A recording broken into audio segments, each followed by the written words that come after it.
You hear that? Yes. Yes. That's okay. Yes. Okay, let's start with a prayer. This is a prayer by Saint Patrick, and it's called "Christ Be With Me."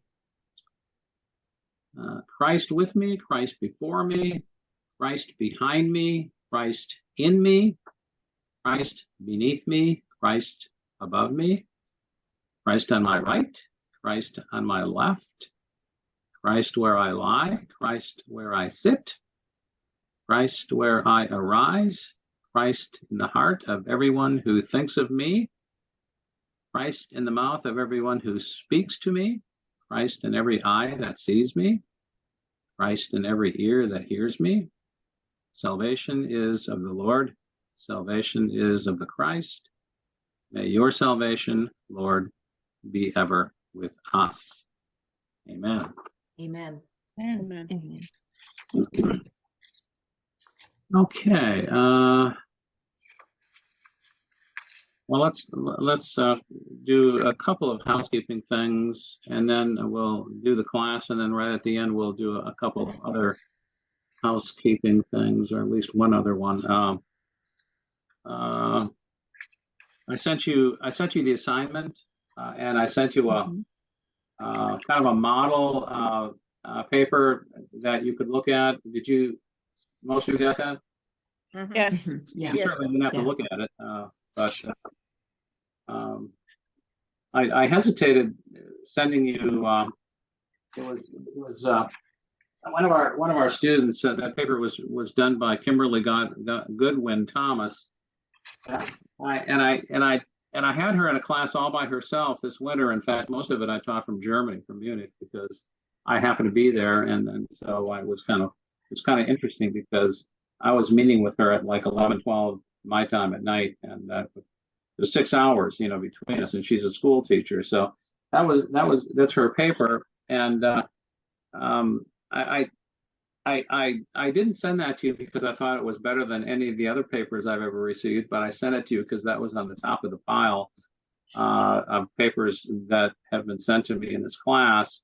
And what I want to say is every paper that's been done has been unique and different, totally different.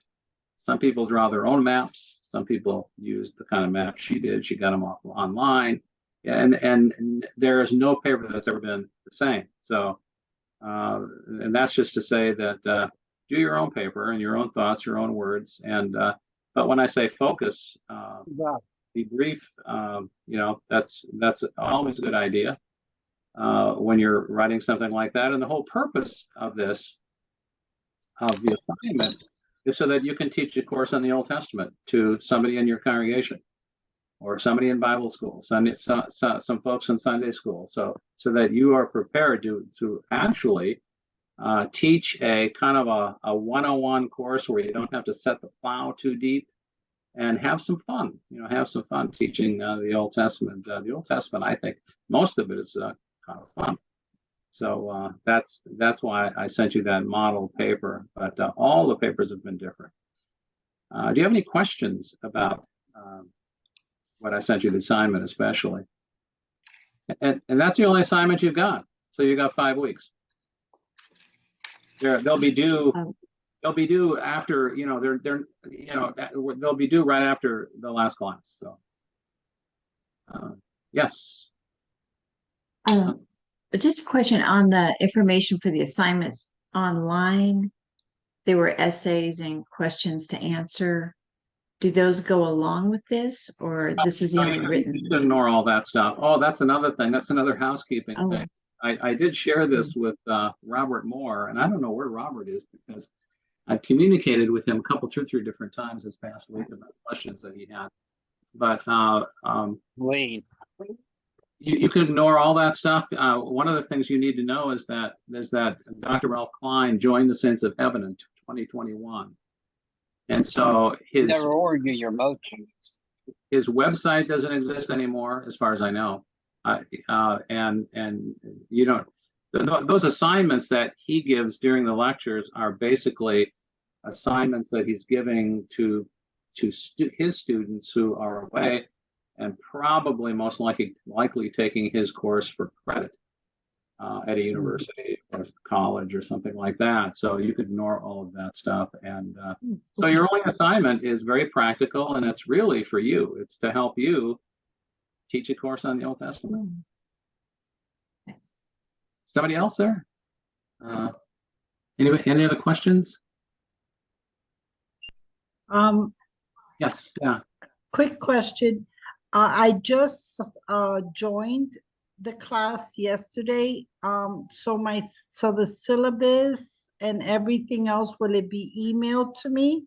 Or do I go into the website and I can open the course offerings? You can go online and get all of that information. You don't really need to because basically what I want you to do is take up the text.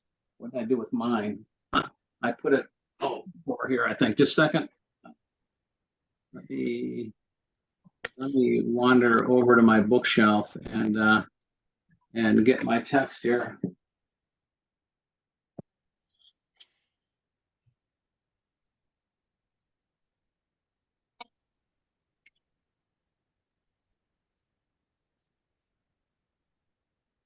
Yeah, the only thing I don't like about the text is it's so heavy. No, it's really heavy. Do you have the text? No, I don't. You- Not you- yet, anyway, because I just started yesterday. I joined. Okay, let me after the class, let me email you the information. Okay. Okay. The text, and it's going to be well, 10 lectures actually. Some of them are by Ralph Klein, some of them are by can't remember her name now. It's a female theologian. She's very, very, very good. And so let me get that stuff to you. You can actually find all of that stuff on the website if you choose to do that. If you need help with the website, I'll be happy to walk you through getting on the website. We can just do our own Zoom, or I can get you on the phone and walk you through that. Okay. No, I didn't check today. Yesterday I checked, but I didn't check today, so it's probably all there. I just didn't get a chance to go in yet. That's there. If you have any trouble, just Thank you. Let me give you my phone number. You got a pen there? Yes. Just call me and I'll walk you through the website. So and show you where that stuff is. It's 727 727 642 642 3300. 3300. Got it. Yeah. Thank you. And being that the text is so heavy, you can use it as a coffee table book for a while, while you're taking you kind of show off, and the text, it's a very good. It's nice because you can read it, but I mean, it's very difficult to remember all that stuff. So it's really neat to have it as a reference book, and there's a lot of articles, a lot of tidbits in there that are very, very good and fun to read. I'd like to get to know you. Any other questions before we move on? Okay. Yes, somebody? No, okay. I'd like to kind of get to know you a little bit better. What we'll do something like this, take a little bit of time every week. But for now, what I want to hear is something about your baptism. Like I'll start. I was born in Chicago, Illinois, and my parents were members of North Austin Lutheran Church in Chicago, which is not there anymore because the building got burned down, and that congregation joined another congregation in the neighborhood, another ELCA congregation. This is at least 20 years ago, maybe more. But I was baptized there. I was born September 30th, so my birthday is this Saturday. Ooh. And I was baptized 2 months after I was birthed, so I was baptized November 30th at North Austin Lutheran Church, and both of my parents were Lutheran. I'm a cradle Lutheran. However, my dad grew up in a Lutheran family. My mother grew up in a very agnostic family, and so when they started dating when they were very, very young, I mean, kind of 18, 19, I guess, my father brought her to church. And so and she ended up becoming a Lutheran Christian. So that's my story. Who wants to be first? Tell me about your I- baptism. I have a question. Yep. What is a cradle Lutheran? Cradle Lutheran is a Lutheran. It's always been a Lutheran. I never Oh, joined a Lutheran church after I was something else, an agnostic or a Baptist or a Catholic, a Roman Catholic. I was a cradle Lutheran. I was a Lutheran from the you're cradle. facing the building from the street. It's at the left side or the right side? Pardon? Yes? No, I'll when go. you're the entrance to their That- office. That was Ed. I'll go next, Pastor. Right. I'm Judy Olson, and I was raised in Binghamton, New York.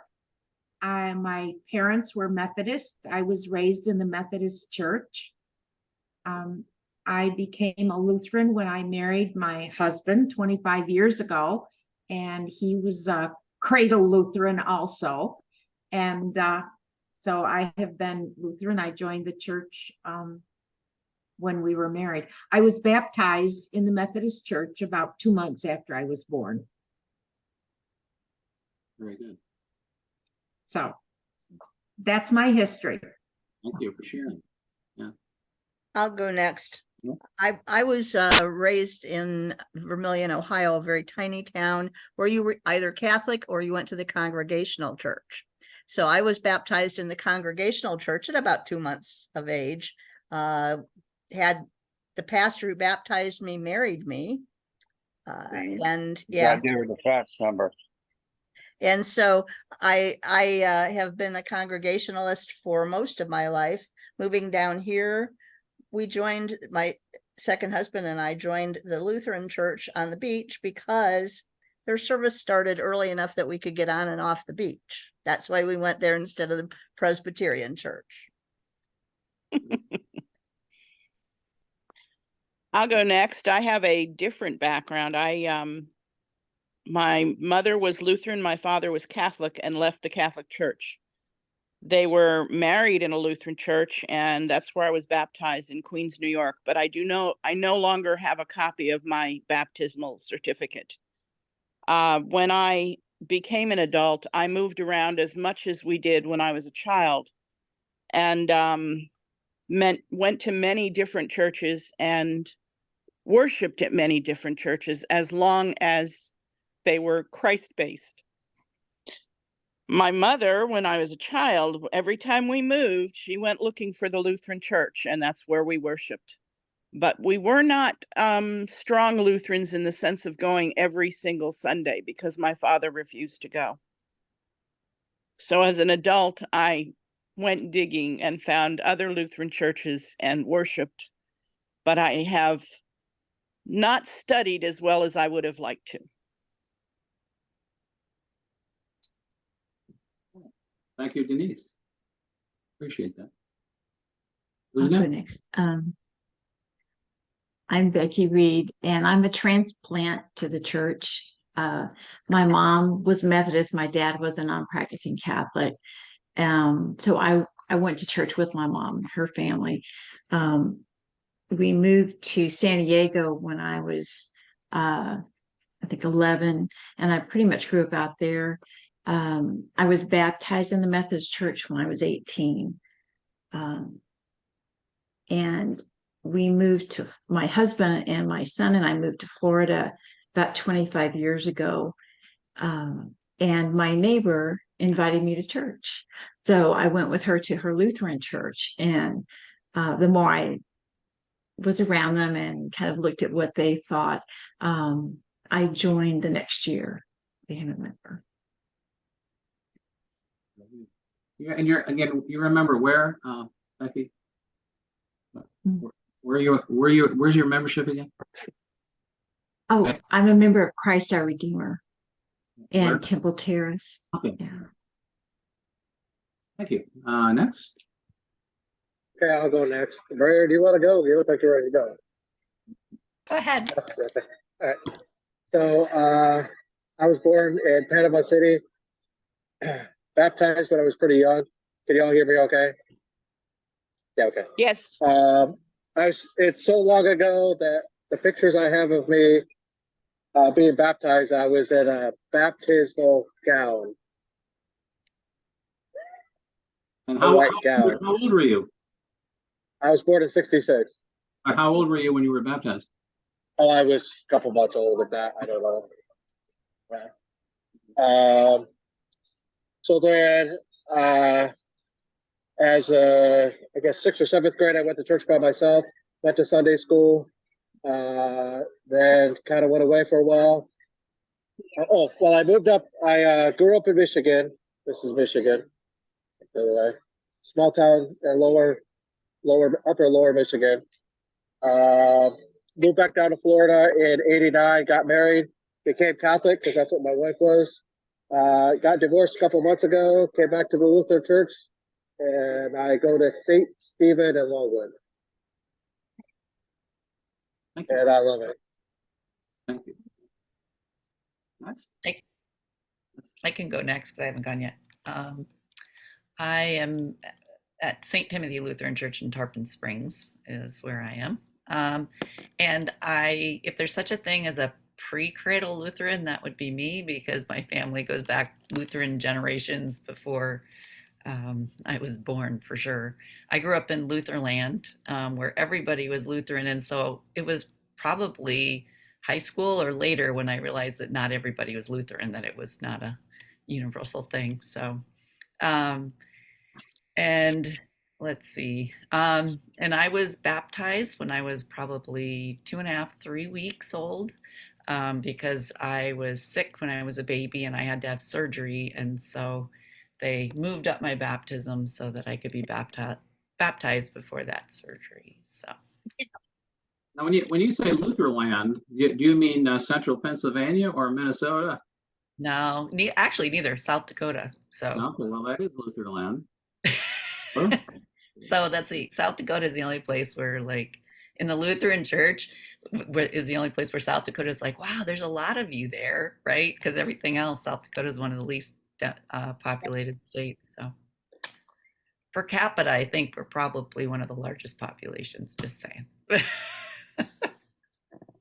What city were you near in South Dakota? I was in Rapid City is where I grew up. Thank you for sharing. Who's next? Everybody share? No, I'll go next. All right. Hi, I'm Wanda from St. Michael's Lutheran Church in Wellington, Florida. I was baptized Catholic as an infant and grew up Catholic until I turned 18, mostly because our beautiful church scared the life out of me. God was very mean in there. I mean, that's the way the pastor did it. So I went on a quest. I was very spiritual and I knew I loved God. So I went on a quest in my younger adult years and I found a Christian church who's welcoming, everything was all about love. And I was with them for about 3 years until 9/11 came along, and I literally sat with my 2 young daughters there and heard the pastor say that all the Jews and all the Muslims were going to hell. And it shocked me. So obviously I left. And I told my daughters, don't listen to him because that's not true. And then I went on a 10-year quest and tried different denominations and different religions. And I was on a quest to find a home church. And finally, my children said, Mom, pick one.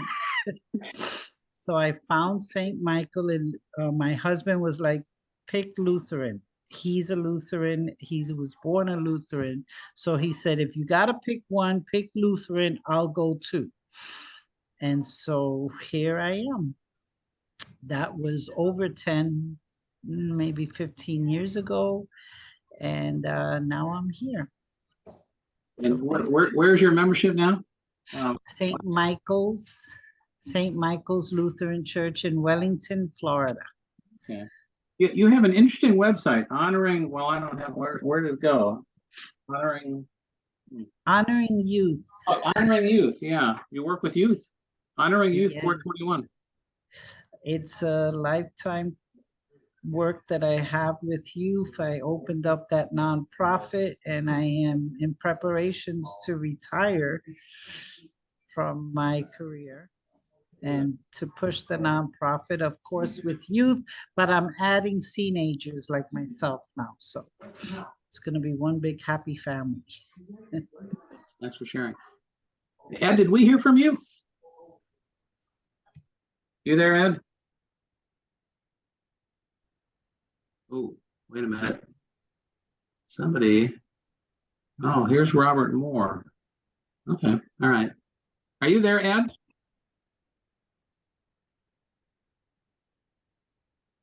I don't know if he, let's see, Ed. Let's see if he's got his ears on. Hey, sorry I'm late. Oh, that's okay, Robert. I'm recording the session too, so I can send it Fantastic. afterwards. Where's my Uh, picture? Okay. Ed Atkinson, are you there?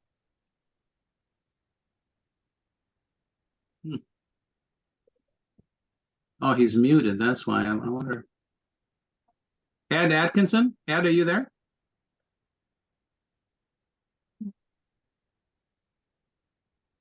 Now maybe he had to step away. We'll check in on him later. Robert Moore. Yes, sir. Yeah, we were just sharing a little tidbit about our baptism, where we were baptized, and just sharing anything about that event, where we were, Right. and so let's go ahead and share. I was baptized at St. John's Lutheran Church, where I currently attend. My parents weren't.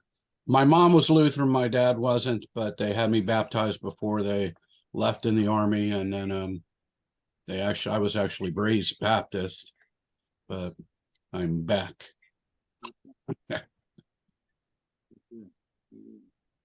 And where's your church membership now? St. John's Lutheran, same church I was baptized in. Yeah, and where? Lake Park, Florida, 64 years ago.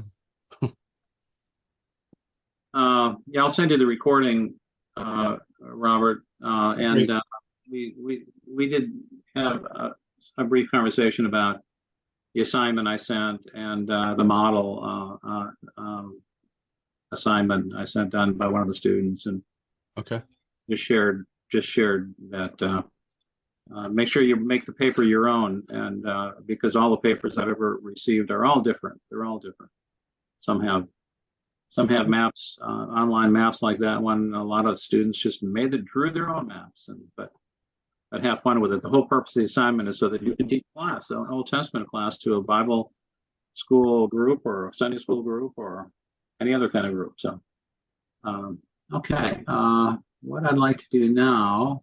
Okay, before we go on, do you have any questions? Anybody have any questions or comments about anything? I did. We had that link in there, but you say that link is no longer any good and we don't have to worry. Yeah, right. As I said before, Ralph Klein joined the Saints of Heaven, and so anything that he's done, those links and his website no longer exist. And any of the other assignments that you see in there basically can be used by people who teach this course, but they don't have to be. And as I think sometimes he mentions during his lectures or at the end of the lectures, I mean, if you're taking this course for credit and so on and so on and so forth, be sure to do this and this and this. But this is diaconia, so it's different. So you have your assignment, you have the assignment, and that's the assignment for the course. It'll be due right after the last class, 5 weeks from now. Yes, somebody had a question. I do. the written assignment that is due at the last class, what page is it on in the synopsis? It's, It's not, I mean, the one that I just sent you today, that written yeah, assignment? this is what we're supposed to do, Yes. like this introduction to the Old Testament? Is that write our own paper? Mhm. I'm not sure what you're It's- holding up. Yes. I'm holding up this introduction that you sent us today. Oh, okay, all right. Let me just make sure that we're both on the same page here. Well, How many pages? it can be any amount of pages you want. I mean, Oh, I see. Okay, I mean, all right. they can be 6 pages or 10 pages. What I want you to do is focus and focus in what you're doing and make it yours. The most important thing is you make it yours. Okay, Come out with a document, a paper that is really a good outline for you, and it helps you. Here it is. No, not there. Anyway, it helps you at some point in the future teach a class, your own class. okay. And I've had so much fun teaching, especially adult Bible schools. I would actually in 5 nights, an hour and a half, do the whole Bible. That was fun. So you just have to set the plow not very deep, obviously. But if you're just teaching the Old Testament, you can set the plow a little bit deeper and go a little bit more in detail on certain things. But I think the Old Testament is really a lot of fun, and it's very, very interesting. Guys, I'm gonna talk. Oops, What's that? Pardon? I'm sorry. I Yes. was yelling at my husband, Oh, okay.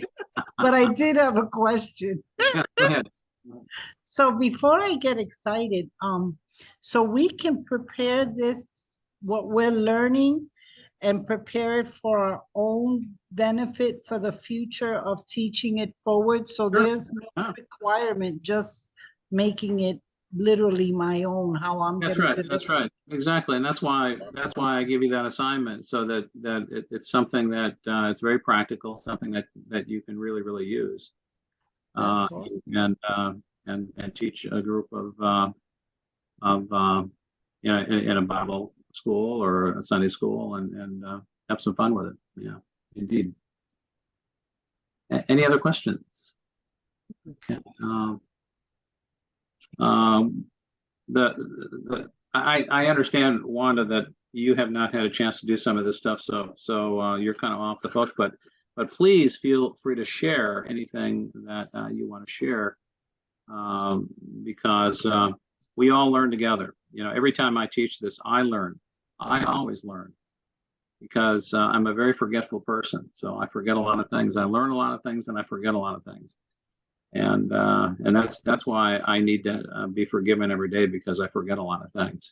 That's why I celebrate, receive Eucharist, Holy Communion at least once a week, because I forget a lot of things. So it's the nature of being human. We are by nature. So this week 1, Canon and Exegesis, the lecture, and obviously you've been looking at the book too, and reading the book, but canon and exegesis, the whole idea of canon and what Ralph Klein spoke about during that first lecture. What I want to ask you is, I want you all to share, but share one thing that you learned, one thing that you didn't know and learned, and you said, "Oh, that's really neat. I learned that. I learned something. And that was really neat that I learned that." And that's really neat.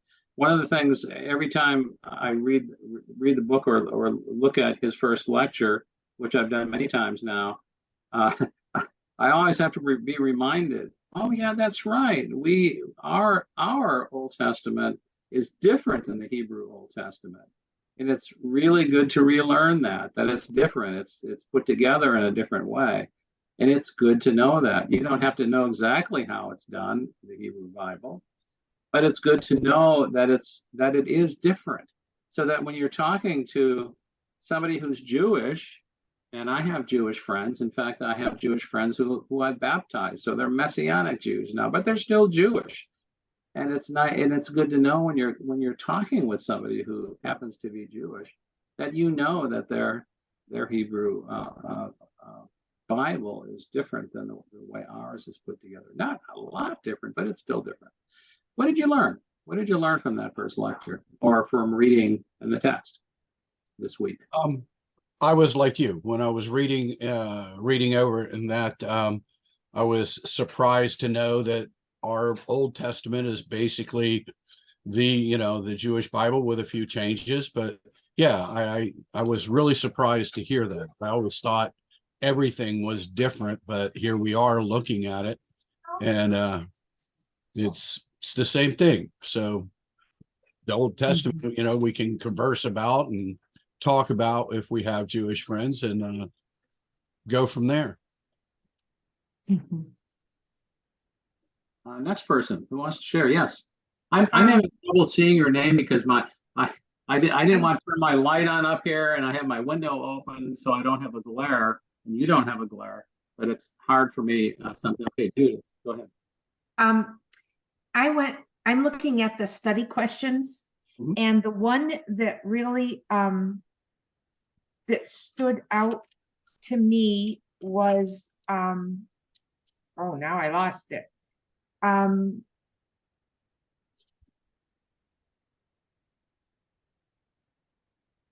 Oh, can history and a story be true? Can both history and a story be true? Let me find that question. Can stories be true if their history is unknown? So what do you think?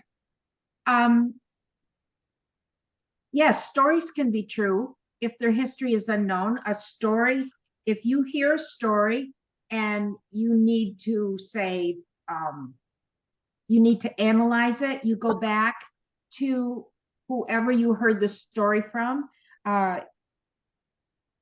You have to, is the person credible who told you the story? Can a story be corroborated? Is the story plausible?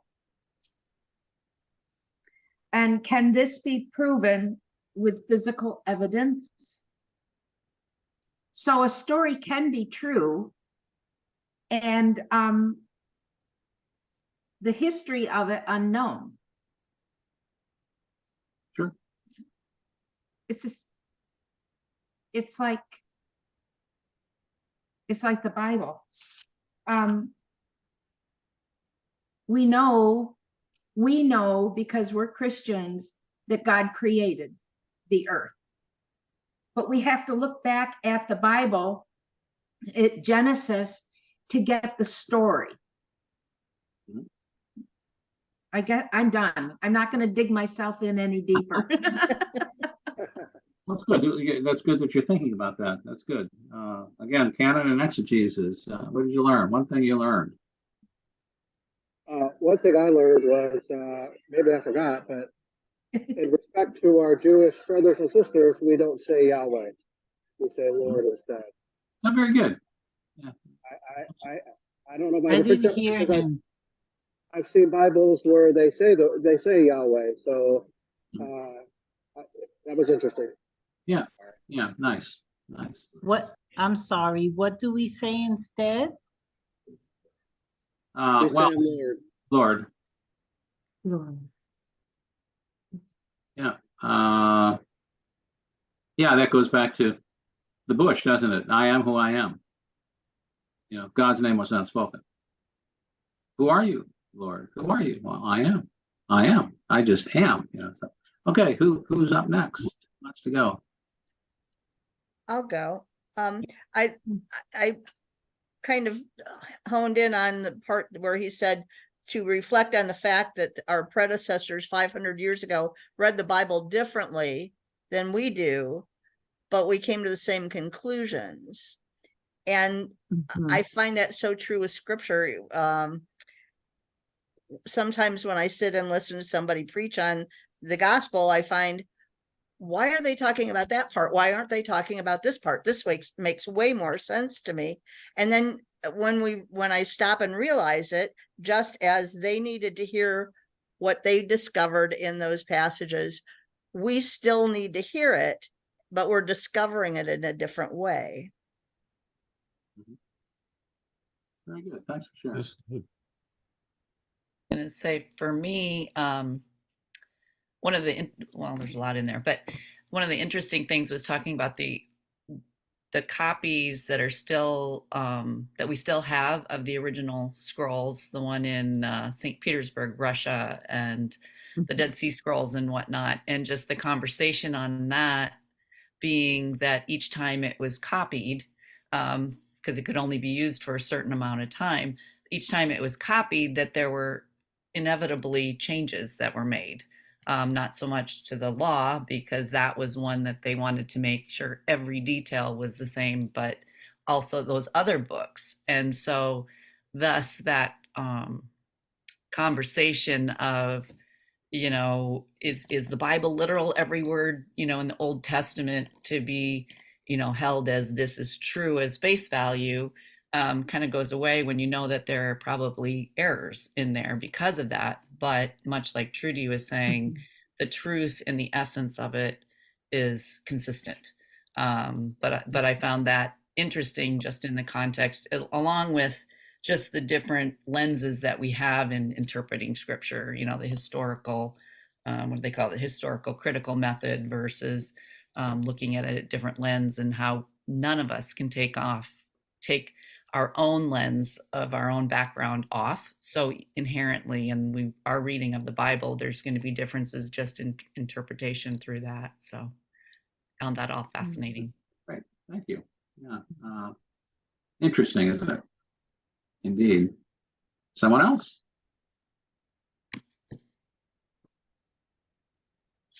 When I was looking at the Old Testament, it's just such a vast amount of time that we've gotten the stories and the information through. And I found it very reassuring that there were so many similarities between the Pentateuch, I can't say, I'm not saying it right. The Pentateuch, between the Jewish and luckily it didn't come with pronunciation, and what we can with the Christian Bible. And I was surprised that it was that much different from the other two. It seemed more similar to the Jewish canon than it did to the Roman Catholic and the Greek Orthodox, the Eastern Orthodox, that it was that similar, and that they could trace it back to like the Septuagint, where it was a cohesive word that people maybe got details different, but the gist was the same. And that made it seem a lot more cohesive to me, that not to really sweat all the translations as long as the idea was there. So I guess I'm repeating what you all said, but I think that was the biggest thing for me, is how to look at it. Yeah, and it's interesting that the Septuagint, which is the Greek version translation, is considered by some the most accurate, which is interesting to me. Thank you for sharing. Who else? Who hasn't shared yet? Everybody share? Denise, did you share? Hello, Denise. I don't know if I am hooked up sound-wise to Ed and Denise. Denise, are you there? Armando, are you there? You must have there. Okay, can you hear me now? Okay, yeah, Denise. Yeah. Okay. Did you share yet? I did not share, but as I was listening, every time I was going to, someone said what I was going to say. So I am in agreement with pretty much everything everybody said at different levels of depth. Is that okay with you guys? Fine. Armando, you shared, right? Yes, sir, I did. I was Yahweh. Yeah. Okay. Yeah. Did you share yet? Me? Ed, are you there? Ed Atkinson? Oh, I had, okay. Ed? I don't know, he must be really muted or something. Ed? Good. Ed Atkinson? Well, I'll talk to him later. Okay. Denise, I see you. I figured it out. Right, okay. Hi, Jack here. I'll tell you. Yeah, nice to see you. It's nice to be seen too, right? Okay. Yeah, sometimes. Okay. I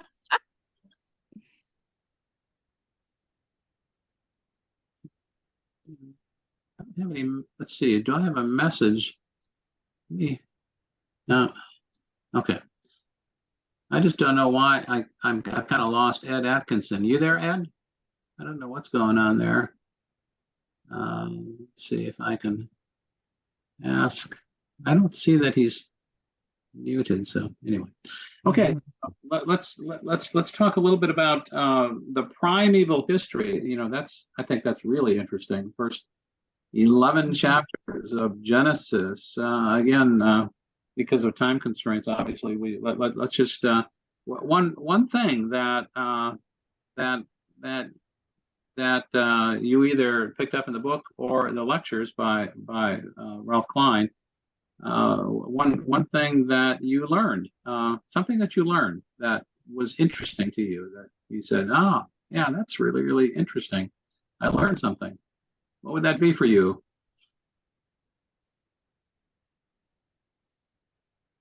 I've always it's really not something new, but I enjoy every time I hear the lecture or read something about it. It's always really, really interesting to be reminded of the fact that there are two creation stories.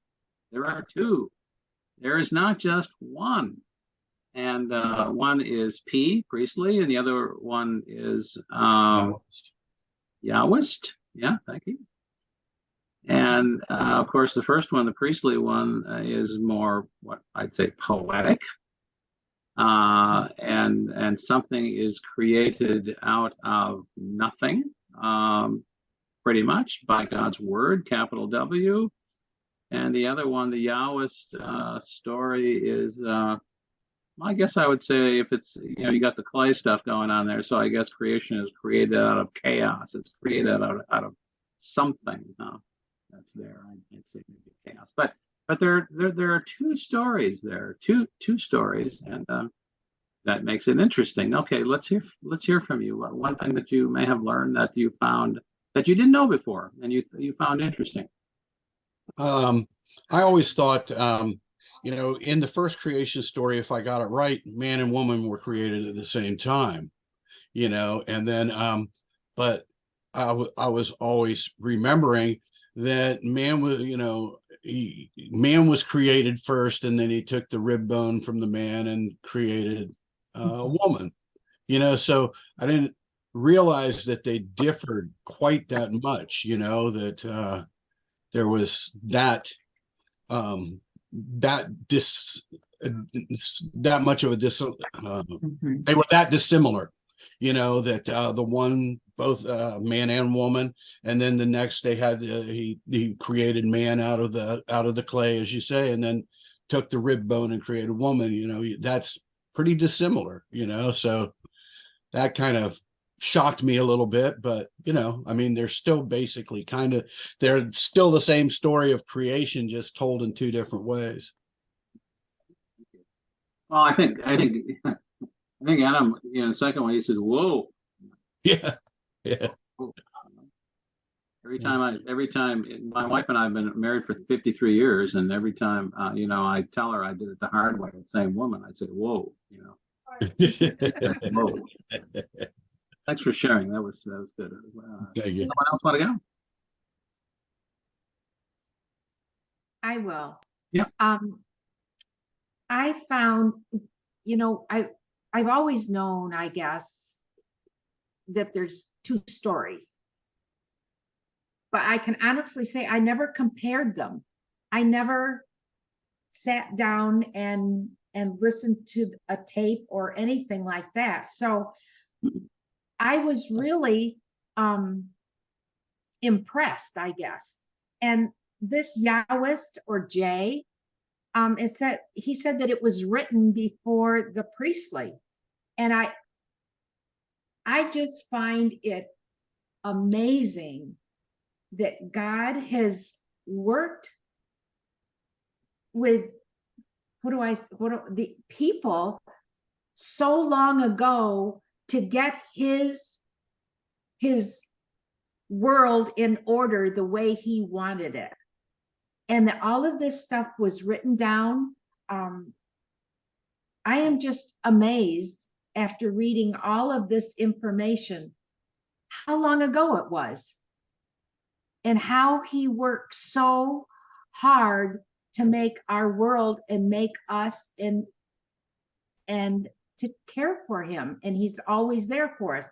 I was just amazed how old some of these scriptures are and some of the writings that they're using for the Bible. I was amazed. And I'm going to go back and look at both of those stories. Even though I did for class, I still need to do it again. Thank you for sharing. For me, I was fascinated, knowing that Genesis was written down when the Israelites were in captivity in Babylon, but not realizing there was a similar creation story that the Babylonians had, and hearing what that was. But then also the way he framed it around the relationships and how the Israelite story being grounded in peace and relationship and being made right with God. One of my favorite parts of the fall story is when God makes Adam and Eve the clothes. I love that part. But then the violence in the Babylonian, and looking at the cultures too, I thought that was fascinating, because I didn't realize that there was a Babylonian story, but it absolutely makes sense, and it made me wonder about the interplay between the two. So Yeah, we have a similar thing going on with the flood at the end of the flood story too, don't we? You want to share anything about that? It was different. The Babylonian story ends differently than the Hebrew Bible flood story at the end. The theology is different.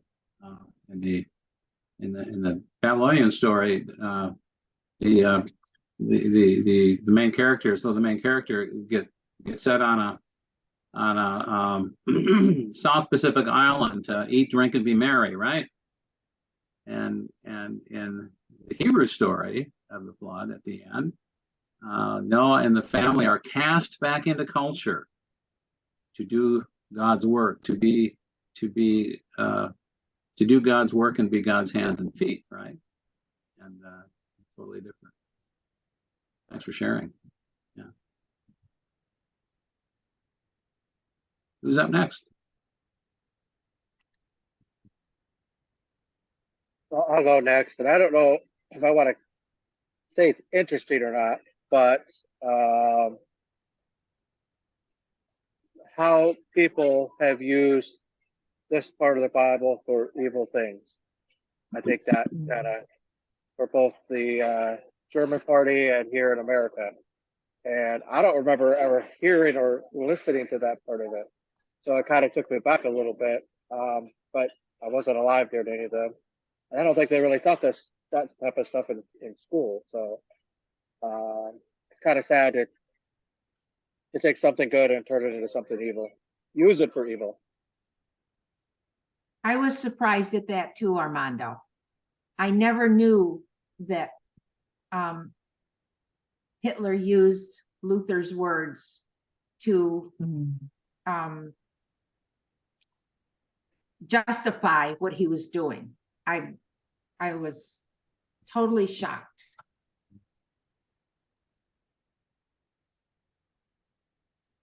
Yeah. Well, one of the things, it's way different from what anybody else has talked about, but one of the things that I wrote down that stuck in my mind was that in the part in the middle to late Bronze section where he's talking between 1700 and 1225 BCE, that we have so much archaeology to prove all of the history of that period, but there's nothing about the Israelites in any of it. And I found that rather disconcerting because I thought that the history was so well preserved through these artifacts. Yeah, It Yeah, I just kind of was. I remember him saying that. Yeah, I don't really have a whole lot to say about that, but yeah. Mhm. It just was an interesting thing that struck me that I wrote it down. It is interesting. What time? That's, you said 1250. 1700 BC to 1225. So it's 430 years, he said. Yeah. Yeah, that is interesting, you know. Yeah. Why there's that blank period. That's, Yeah. I guess we'll never know because we weren't there and there's nothing there. So. Well, I might have been there for the last part. Yeah. Thank you. Who's next? Anybody wants to share?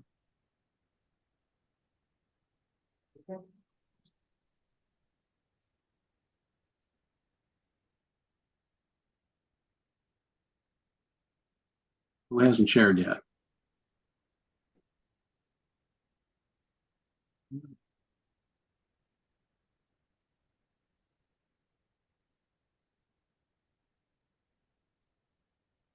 So, talking about Cain and Abel. Did if any of you here have siblings, had siblings growing up having siblings, how'd that go for you?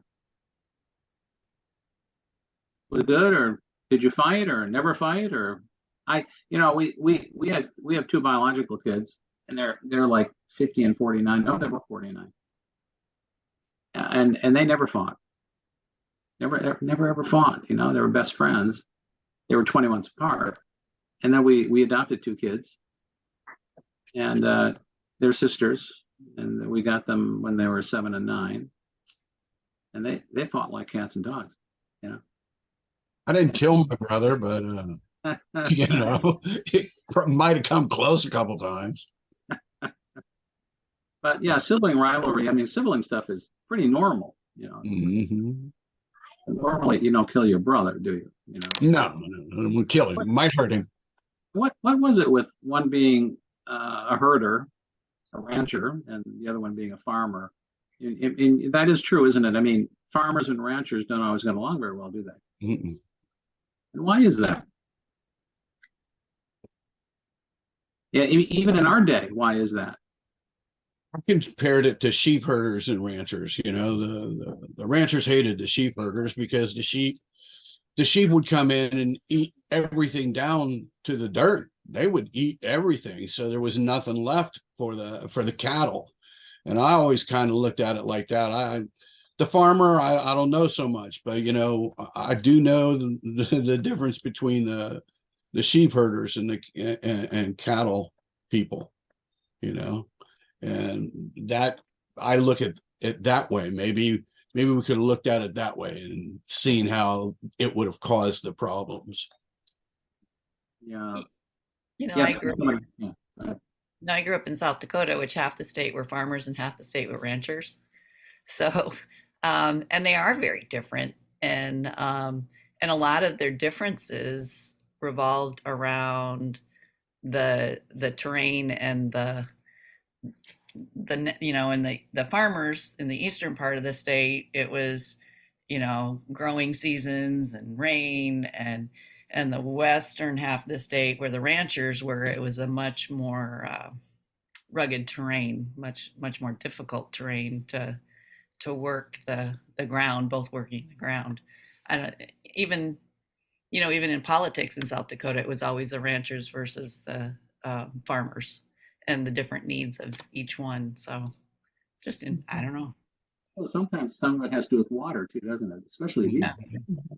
Irrigation. In South Dakota, that was true because the West was very dry, and so maybe, you know, with Cain and Abel too, just one seeing the other as having an easier go of it, or just differences of personality, or just all those things that, you know. I'm I'm coming off of a week spent with my brother, so I was smiling as I was reading that. At that point, I think Ralph Klein said something about maybe a little bit before that, but it's at some point there, he said, one of the things that the good news is that God turns bad news into good news. And so what was the good news for Cain after he kills his brother Abel? What is God's good news that he bestows upon Cain? Anybody remember? Mm-mm. I think Is that some sort A of mark? mark, yeah. the mark, God's mark on him. Mhm. Yeah. And he would be the father of many nations. Yeah. The good news is that God marks him and protects him, because there are going to be a lot of people out to get him, or not like him or hate him. So God marks him and protects him for his future progeny, future generations. Yeah. Anybody else? Oh, it's almost time, and because I've got one more housekeeping thing that's important before we knock it off here. Now, for next class, it's lecture 3 is the lecture on Sarah and Abraham, and that's really pretty cool. And then lesson 4 is Exodus and the Decalogue, the 10 Commandments, and that's really pretty neat. And at that point, lecture 4, we get a different lecturer, Catherine Schifferdecker, and she's really good too. She's fine lecturer. So we'll talk about that next class.